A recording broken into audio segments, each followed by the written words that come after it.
नमस्कार मंडळी, कशा आहात तुम्ही सगळे? मजेत ना? तर आज आपण पाहतोय मस्त असे यम्मी यम्मी गुलाबजामुन जे की सगळ्यांनाच खूप आवडतात. तर आज आपण बनवणार आहोत मस्त असे म्हणजे मी ना बाहेरून पॅकेट आणलं होतं, तर त्याचं मी दाखवणार आहे कसे बनवायचे. ते बऱ्याच जणांना काय होतं की आपण जे विकतचे पॅकेट आणतो ना त्याचे गुलाबजामुन जमत नाही. तर तेच आज मी तुम्हाला कशा पद्धतीने बनवायचे एक्झॅक्टली ते सांगणार आहे. त्यामुळे शेवटपर्यंत व्हिडिओ नक्की पहा आणि आपल्या चॅनलला जर नवीन असाल तर सबस्क्राईब करायला विसरू नका आणि शेअरसुद्धा करा. चला सुरुवात करूयात. तर इथे मी मोठं ताट घेतलेलं आहे. त्यामध्ये ना इथे मी रेडीमेड पीठ जे आणलं होतं गुलाबजामुनचं तर ते घेते. मोठं होतं माझ्याकडे जवळजवळ अर्धा किलोचं, तर अर्धा किलोचं होतं. तर त्यातलं मी अर्धच घेणार आहे आणि अर्धं नंतर पुन्हा केव्हा तरी बनवणार आहेत. तर इथे ना मी अर्धं काढून घेतलं आणि याच्यामध्ये बघू शकता ज्या गुठळ्या दिसतात ना त्या आपल्याला पहिल्यांदा हाताने तोडून घ्यायच्यात आणि नंतर आपल्याला गुलाबजाम बनवायला घ्यायचेत. तर इथे घेतलेलं आहे. आता हे काय करायचं, गुठळ्या फोडून घेतल्या मी आणि ह्याच्यामध्ये ना आता दूध घालायचं, थोडं थोडं दूध घालायचं. इथे मी पेला भरून दूध घेतलं होतं. आता मी तुम्हाला दाखवणार आहे किती त्याला दूध लागलं ते. तर असं ना घट्ट मुठीने असं हे करून पाहायचं आणि पीठ छान असं घट्टसर मळायचं. हे पाहू शकता मळून घेतलेलं आहे. तर एकदम पाव पेला ना माझं तूप गेले, पाव पेलापेक्षा सुद्धा कमी गेले. तर इथे थोडंसं तूप घातलेलं आहे मी आणि तुपातसुद्धा छान असं मळून घ्यायचं आणि मळून ठेवलं बाजूला की काय करायचं, तोपर्यंत पाक तयार करायचा आपल्याला. साईडला ठेवायचं, तोपर्यंत पाक तयार करून घेऊयात. आणि पाक आपल्याला अगदी साधा बनवायचा असतो. एक तारी की नाही किंवा 2 तारी नाही. 1 तारीला थोडा कमी पाक बनवायचा असतो.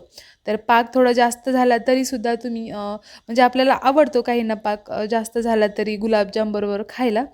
तर जास्त झाला तरी तुम्ही काढून ठेवू शकता, चहासाठी वापरू शकता. तर इथे ना मी साखर घातली गरजेनुसार. त्यामध्ये साखर बुडेल ना त्याच्यावर इतकं पाणी घ्यायचं. हे पाहू शकता या पद्धतीने. म्हणजे काय होतं, आपला पाक एकदम परफेक्ट तयार होतो. आणि आता याला आपल्याला साखर विरघळेपर्यंत आहे ना चांगलं शिजवून द्यायचं आहे. साखर चांगलं म्हणजे पाक चांगला शिजला पाहिजे, म्हणजे काय होतं गुलाबजाम छान लागतात. आणि मिक्स करत राहायचं, असं ढवळत राहायचं, म्हणजे काय होतं आपला पाक छान होतो, खाली लागत नाही. तर फास्ट गॅसवरती करायचं आहे आपल्याला. हे पाहू शकता मस्त शिवकळी आलेली आहे आणि यामध्ये आता मी ते इलायची पावडर घातली. तर काही जण काय करतात गुलाबजामच्या पिठामध्येच इलायची पावडर घालतात. पण पाकामध्ये जर घातली ना, जेव्हा आपण पाकसुद्धा खातो ना गुलाबजामबरोबर, तेव्हा पाकाची सुद्धा चव खूप छान लागते. आणि इथे तुम्ही केशरसुद्धा घालू शकता. तर इथे मी नाही घातलेली आहे, माझ्याकडे नव्हते म्हणून. तर इथे तुम्ही घालू शकता, अजून छान कलर येतो. आणि इथे इलायची पावडर घातली. आता पाक आपला मस्त असं तयार झालं आहे की नाही ते कसं चेक करायचं, तर असं ना चमच्याने हलवत राहायचं आणि ना चमच्याला घ्यायचा असं थोडासा पाक आणि हाताच्या बोटाने ना असं चेक करायचा, थोडासा थंड झाला की. हे पाहू शकता या पद्धतीने. कारण आपल्याला ना एक तारी नाही करायचं, एक तारीपेक्षा थोडा कमी. हे पाहू शकता इथे तार होती पण ती परफेक्ट होत नाही, म्हणजे आपला पाक इथे तयार झालेला आहे. तर गॅस बंद करायला काहीच हरकत नाही. तर ना पहिल्यांदा ना गुलाबजाम बनवायच्या अगोदर पाक बनवून घ्यायचा पीठ मळून. म्हणजे काय होतं, पाक तोपर्यंत ना कोमट होतो. आणि गरम पाकामध्ये अजिबात गुलाबजाम टाकायचे नाहीत. तुम्हाला सांगते मी पुढे काय होतं ते. तर इथे पाक आता साईडला ठेवला आहे आपण. आता इथे गुलाबजाम मस्त असे करून घेऊयात आपण गोल आकाराचे. जितकी साईज हवी आहे तुम्हाला त्या प्रकारचे गुलाबजाम बनवून घ्यायचे. इथे हातावरती पाहू शकता. आणि ना त्याला अजिबात अशा चिऱ्या दिसल्या नाही पाहिजे. एकदम असं हात छान असं दाबून हातामध्ये ना गोल आकार देऊन घ्यायचा. म्हणजे काय होतं, हे पाहू शकता या पद्धतीने. म्हणजे चिरा जात नाही गुलाबजामला तळताना. हे पाहू शकता असं चांगलं दोन्ही हातामध्ये ना असं प्रेस करून करून आहे ना त्याला गोल आकार बनवून घ्यायचा. असं सॉफ्ट एकदम पेढ्यासारखं मऊसूत झाला पाहिजे असं. या पद्धतीने मी असे गुलाबजाम सगळे बनवून घेतलेले आहेत. आणि जर ह्याच्यापेक्षा जास्त क्वांटिटी असेल ना तर एकदम बनवून ठेवू नका, कारण ते कोरडे पडतात आणि ते मग तेलामध्ये व्यवस्थित तळले जात नाही. तर इथे ना मी तूप घेतलेलं आहे. तुपामध्ये इतके भारी लागतात ना गुलाबजाम तळले तर, खूप मस्त लागतात. नक्की तुम्ही एकदा ट्राय करा. पण नसेल तर ते तुम्ही तेलासुद्धा करू शकता, छानच लागतात, असं काही नाही आहे. तर इथे मी तूप घेतलं आहे आणि छोटीशी कढई आहे इथे मी, म्हणजे जास्त पसरट नाही आहे अशी. म्हणजे काय होतं, जास्त तूप किंवा तेल वायाला जात नाही आणि आपले गुलाबजाम थोडेच असतात, एवढे नसतात. त्यामुळे ते तेलसुद्धा वाया जात नाही आणि तूपसुद्धा जात नाही. तर इथे ना मी आता तापलेलं आहे की नाही ते पहिल्यांदा चेक करायचं. हे पाहू शकता मी थोडासा गोळा टाकलेला आहे. तर ते ना अलगद असं वरती आलं पाहिजे, या पद्धतीने गरम झालेलं पाहिजे. खूप जास्त कडक नाही झालेलं पाहिजे गरम. कारण की काय होतं, आपण टाकता क्षणी ना ते गुलाबजाम करपून जातात आणि आतमधून कच्चेच राहतात. तर हे पाहू शकता अशा पद्धतीने गरम करून घ्यायचं तेल किंवा तूप आणि यावर आता आपल्याला तळायला वेळ लागत नाही. 1 ते 1.5 मिनिटामध्ये अगदी सहज तळून होतात एक घाना.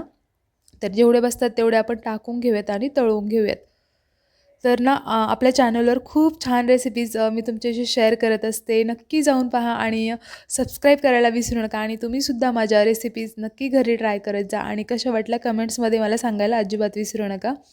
तर या पद्धतीने पॅकेट आणलं तर नक्की तयार करा. आणि हां, गरम पाकामध्ये टाकलं तर काय होतं माहिती आहे का? पाक ना आतमध्येपर्यंत जातो, पण आहे ना ते गुलाबजाम एकदम असे ह्याच्यासारखे होतात, चिखलासारखे होतात, एकदम असे कडक राहत नाही. तर त्यामुळे काय करायचं, कोमट पाकामध्ये घालायचं. तेलातून काढलं ना, तर कोमट पाकामध्ये डायरेक्ट टाकून द्यायचं. म्हणजे काय होतं, आपले गुलाबजामसुद्धा असे कडक राहतात आणि खायलासुद्धा छान, म्हणजे रसरशीत पण होतात आणि असं जास्त लूज पडत नाही आणि जास्त कडकही नाही, असे छान होतात. तर नक्की तुम्ही ही टिप फॉलो करा आणि फक्त गरम पाकामध्ये जास्त टाकायचे नाही, कोमट पाकामध्ये टाकायचे गुलाबजाम तळले की, म्हणजे छान होतात आपले. आणि तळून झाले ना, पाकामध्ये टाकले ना, थोडंसं थंड झालं ना, लगेच फ्रीजमध्ये ठेवून द्यायचं आणि मस्त असे थंड थंड खायला तर अजून जाम मजा येते आणि पाकसुद्धा ना त्याच्यामध्ये छान मुरला जातो. तर आता एक घाणा तळून घेऊयात आपण आणि नंतर असेच छान सगळे गुलाबजाम तळून घेणार आहोत. आणि कलर किती अप्रतिम आलाय पाहू शकता गुलाबजामला. तर या पद्धतीने जास्त जाळायचे नाही आणि जास्त असे कच्चेसुद्धा ठेवायचे नाही. असं मस्त जास्त डार्क लाल कलर आणून द्यायचा त्याला. मग दिसायलाही छान वाटतात आणि शिजलेसुद्धा जातात छान आतमध्येपर्यंत. हे पाहू शकता. आलाय की नाही मस्त कलर. तर आता याला आपण काढून घेऊयात आणि याच पद्धतीने आपण सगळे गुलाबजाम तळून घेणार आहोत. आणि तुपामध्ये तळलेत ना, वास तर एवढा भारी येतोय आणि खायला पण एकदम मस्त लागणार आहे. त्यामुळे तुम्हीसुद्धा शक्यतो तुपामध्ये तळा, खूप मस्त लागतात. आता हे काढून घेऊया आणि याच प्रकारे आपण दुसरा घाणासुद्धा तळून घेऊयात.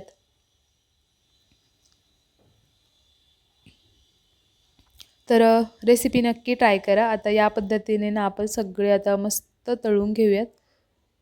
तोपर्यंत पाकसुद्धा आपला कोमट होतोय. आणि ना भरपूर जास्त एकदम बनवून नाही ठेवायचे, कारण की काय होतं, मग त्याला चिरा जातात कोरडे पडून, मग त्यामुळे आपले होत नाही व्यवस्थित. तर हे तुम्हाला इथे चिरा पडल्यासारखं दिसत असेल, पण त्या चिरा नाही पडलेल्या आहे. तुम्हाला पाहू शकता, मी पुढे ना पाकात टाकल्यानंतर तुम्हाला कळेल ते की चिरा नाही येते. खूप मस्त झालेत, अजिबात कुठे चीर नाही गेली, काय नाही गेलं. हे पाहू शकता, पाकात टाकल्यानंतर काय मस्त दिसतंय. आणि पाकाचा कलर अजून सुंदर बनवायचा असेल तुम्हाला, तर नक्की यामध्ये केशर घाला. आणि या पद्धतीने आता इथे आपले गुलाबजाम तयार झालेले आहेत. 1-2 तास मस्त मुरत ठेवा आणि खायला घ्या. मस्त असे रसरशीत गुलाबजाम तयार होतात आणि जास्त कडकही नाही आणि जास्त लूजही नाही, इतके छान असे गुलाबजाम तयार होतात. तर याला थंड झालं की फ्रीजमध्ये ठेवून द्या आणि नंतर खायला घ्या. पाकसुद्धा त्यामध्ये छान असा मुरला जातो, दाटसर होतो. तर ही रेसिपी जर तुम्हाला आवडली असेल तर लाईक करा, शेअर करा आणि आपल्या चॅनलला सबस्क्राईब करायला विसरू नका. पुन्हा भेटूया असंच एका छान आणि गोड रेसिपीसोबत. तोपर्यंत बाय.